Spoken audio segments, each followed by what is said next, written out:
John Morgan, and welcome to episode 1 of season 2 of the Keep Growing podcast. Ha! Just kidding. Well, on the NPR voice bit. You see, last season, when I started the podcast, I wanted to cover gardening and kind of go through it step by step.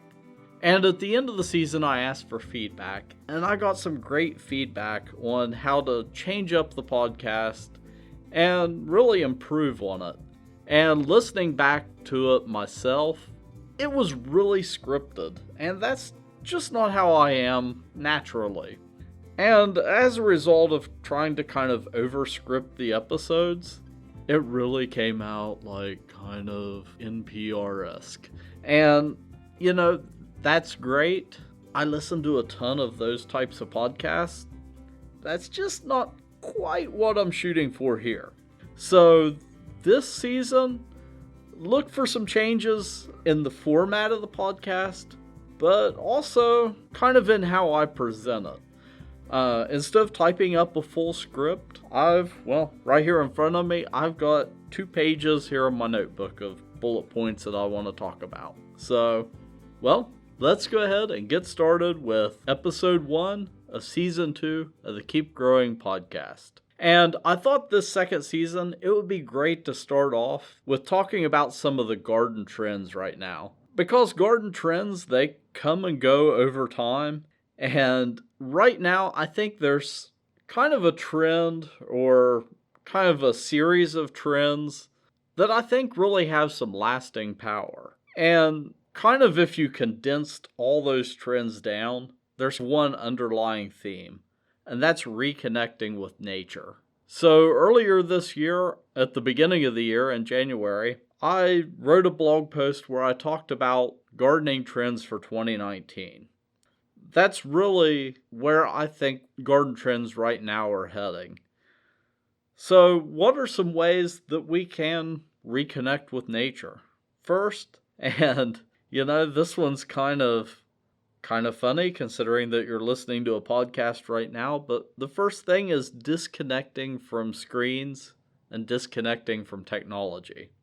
I spend 8 to 10 hours a day here at work looking at screens. I've got 4 screens surrounding my desk. Being the IT manager, I tend to juggle a lot of different things throughout the day, so I'm constantly bathed in the light of screens. Which the average adult spends 11 hours per day looking at screens. And also, on average, we check our phones about every 10 minutes. So there are a few things that you can do to kind of mitigate that. One thing that I do is I use a computer program called Flux. And what it does is when the sun sets in the evening, it adjusts the color palette of the screen to kind of mimic a sunset. So it eliminates that blue light from the screen, which blue light kind of triggers our brains and tells our brain, hey, it's daytime, you need to be awake. So by using a program to filter out that blue light, that kind of helps get us ready for nighttime. And you can also do the same thing on your phones. A lot of phones now, both iOS and Android, have a nighttime feature that adjusts the color of the screen.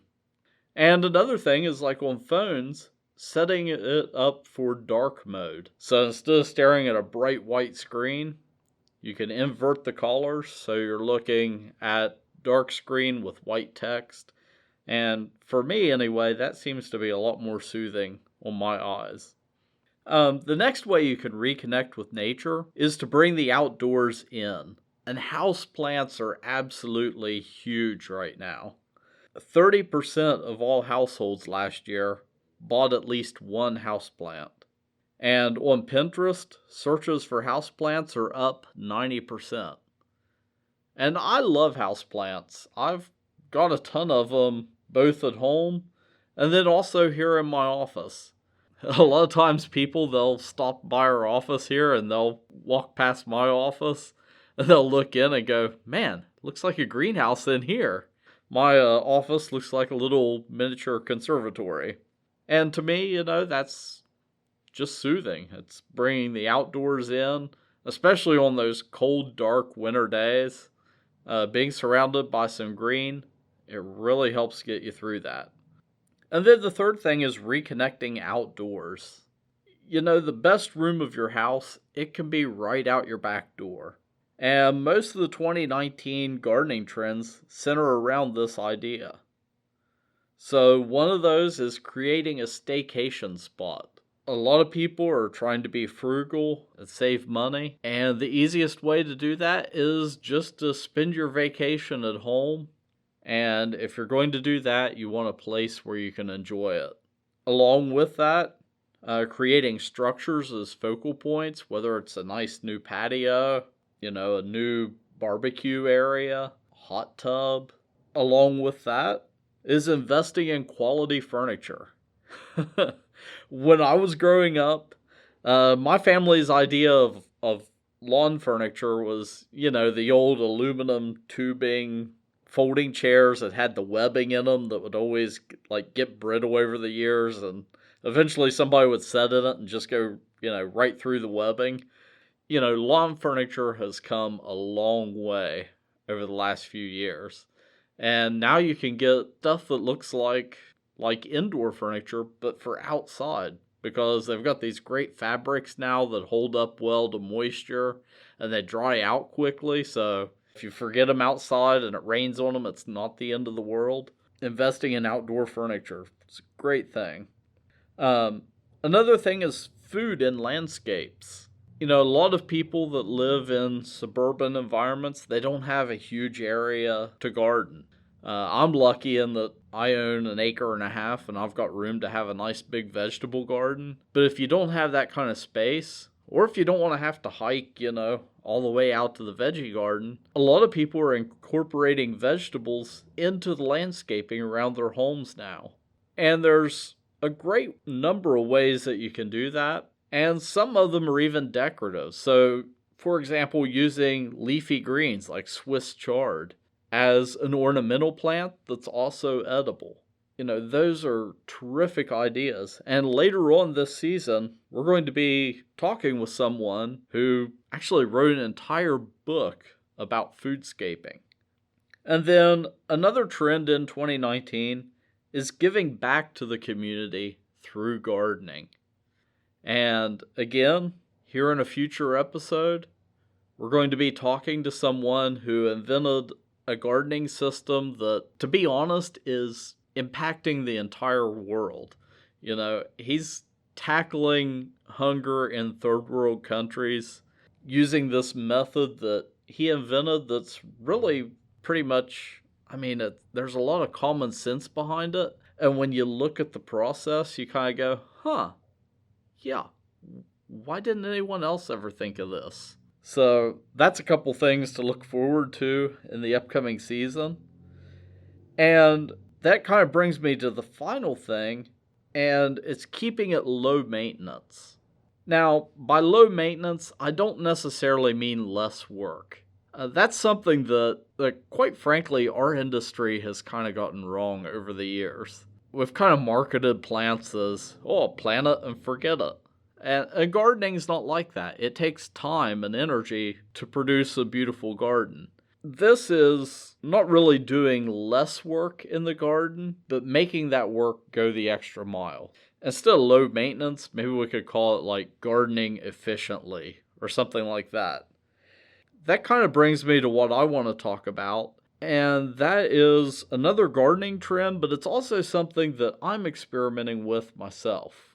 You see, as I mentioned earlier, I have around an acre and a half, and that takes a long time to mow. Mowing my entire yard and weed eating, edging, trimming, it's usually a 2.5 hour job to do a good job. And a lot of times, I really hate trimming, so a lot of times I'll skip that and just kind of hit the high spots, but still it takes around 2 hours. So something that I'm doing is on the western side of my property, I have this huge field that I was mowing. And basically this year I decided, why mow it? It's kind of dumb to mow this big giant field. We'll just let it go back to nature and see what happens. So what I'm doing, and it is going to take some work, but what I'm doing is creating a meadow garden. And that's a new trend, is no-mow landscapes. Here's some stats that I looked up. Lawns cover 40 million acres in the U.S. They're actually our biggest crop in the U.S. It covers 4 times more area than corn. And it's also the largest irrigated crop in the U.S. It uses 4 times more water than growing hay, which is the next most irrigated crop in the U.S. And here's the big one for me. During the average summer, Americans will burn 600 million gallons of gas to run our old nasty lawnmowers. To me, I just looked at it and thought, why? Why don't I just turn it back into a meadow? So when I looked at my own area that I'm planning on turning into a meadow, it's not a huge area. It's maybe 100 feet by 200 feet square. Well, I guess that's a rectangle. But that shaves off about 30 minutes of mowing for me. So over the course of the summer, that'll save me 15 hours of mowing. And also in that area, what I want to do, it's going to be kind of a long-term process. Sometimes with gardening, you'll start a project and it's not like a weekend project. It's going to take a few years to develop a landscape. So this first year, I'm just letting it grow and see what happens. But I'm also planting a few trees. Planting apple trees and probably a few pear trees. And that way, I'm also going to get some food from this area.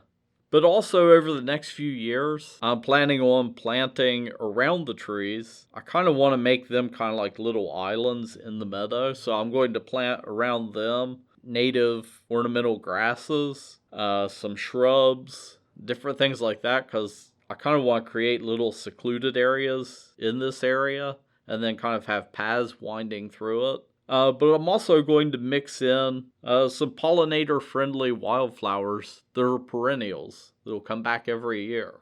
That's another big thing right now is pollinator health. My goal is to plant wildflowers, but also eventually I would kind of like to try to get into beekeeping. So that's kind of on the long-term goal side of things. So this year, I'm planting trees. I'm not mowing.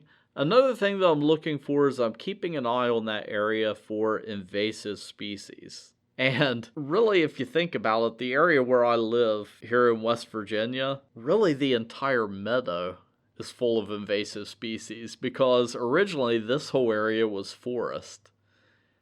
And there weren't grasses here. All the grasses were imported by our ancestors after they cut down all the trees in the 1800s.